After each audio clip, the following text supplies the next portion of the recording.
Friends, இன்றைக்கி நம்ம கிச்சனில் ஒரு சொட்டு கூட எண்ணெய் யூஸ் பண்ணாமல் நாகர்கோவில் ஸ்டைலில் மீன் குழம்பு நல்ல காரசாரமாக டேஸ்டியாக எப்படி பண்ணலான்னு பார்க்கலாம். இது சூடாக சாதத்தோடு ஊற்றி சாப்பிடும்போது அவ்வளோ அட்டகாசமாக இருக்கும். அன்றைக்கி பாறை மீனில் இந்த குழம்பு பண்ணியிருக்கேன். உங்கள்கிட்ட என்ன மீன் கிடைக்குதோ அந்த மீனில் நீங்கள் இந்த மாதிரி பண்ணிக்கலாம். பாறை மீனில் தான் பண்ணணும்னு கிடையாது. வாங்க வீடியோக்குள்ளே போகலாம். கடாய் சூடு பண்ணி 7 காஞ்ச மிளகாய் சேர்த்துக்கோங்க. கூடவே 2 காஷ்மீரி சில்லி சேர்த்துக்கோங்க. கலருக்காகத்தான், வேண்டான்னா ஸ்கிப் பண்ணிக்கோங்க. கூடவே 1 டேபிள் ஸ்பூன் மல்லி விதை சேர்த்துக்கோங்க. சேர்த்துட்டு லேசாக வறுத்துக்கோங்க. லோ ஃப்ளேமில் வச்சு வறுத்துக்கோங்க. மல்லியும் காஞ்ச மிளகாவும் ஓரளவு வறுப்பட்டுட்டு இப்போ இதில்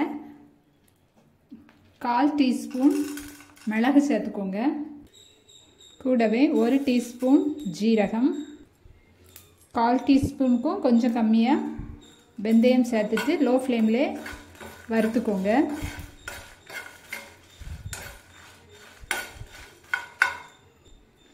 எல்லாம் நல்லா வறுப்பட்டுட்டு இப்போது ஸ்டவ் ஆஃப் பண்ணிவிட்டு இதை நல்லா ஆற விட்டுருங்க. வறுத்த மசாலாவை மிக்ஸி ஜாரில் சேர்த்துக்கோங்க.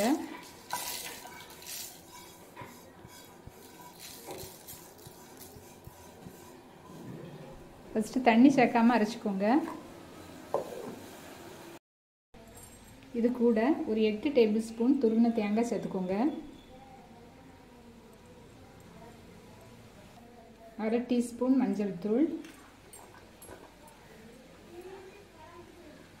6 பல் பூண்டு, 8 சின்ன வெங்காயம் சேர்த்துக்கோங்க. தேவையான அளவு தண்ணி சேர்த்துட்டு நல்லா ஃபைன் பேஸ்ட்டாக அரைச்சிக்கோங்க. ஒரு பாறை மீனை கட் பண்ணி நல்லா வாஷ் பண்ணிவிட்டு மஞ்சத்தூள் உப்பு போட்டு வாஷ் பண்ணி எடுத்துருக்கேன். அது கூட 3 பச்சை மிளகாவை லேசாக கீறி போட்டுக்கோங்க. ஒரு தக்காளி சேர்த்துக்கோங்க. 2 கொத்து கருவேப்பிலை சேர்த்துக்கோங்க. மரிச்சினிக்கிழங்கு இருந்துன்னா சேர்த்துக்கோங்க, இல்லைன்னா ஸ்கிப் பண்ணிக்கோங்க. இதுக்கு பதில் முருங்கைக்காய் இருந்தால் அதுலேயும் 1 சேர்த்துக்கோங்க. தேவையான அளவு உப்பு சேர்த்துக்கோங்க. அரைச்ச மசாலாவை சேர்த்துக்கோங்க.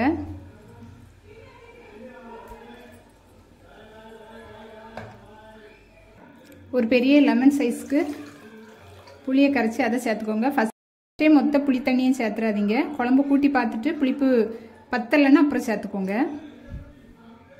குழம்புக்கு தேவையான தண்ணி சேர்த்துக்கோங்க. நான் மிக்ஸி ஜாரை கலக்கி அந்த தண்ணியை சேர்த்துருக்கேன். கையை வச்சே நல்லா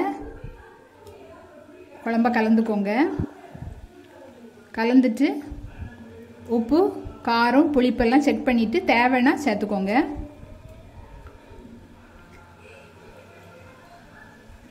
மீன் குழம்பு கூட்டி வைக்கும்போது எப்போவுமே கையை வச்சு தான் அந்த மாதிரி கூட்டி வைக்கணும். அதுதான் டேஸ்ட்டு.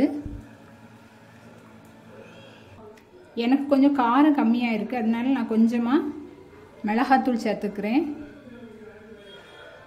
மீன் குழம்பு காரம் கம்மியாக இருந்தால் நல்லா இருக்காது.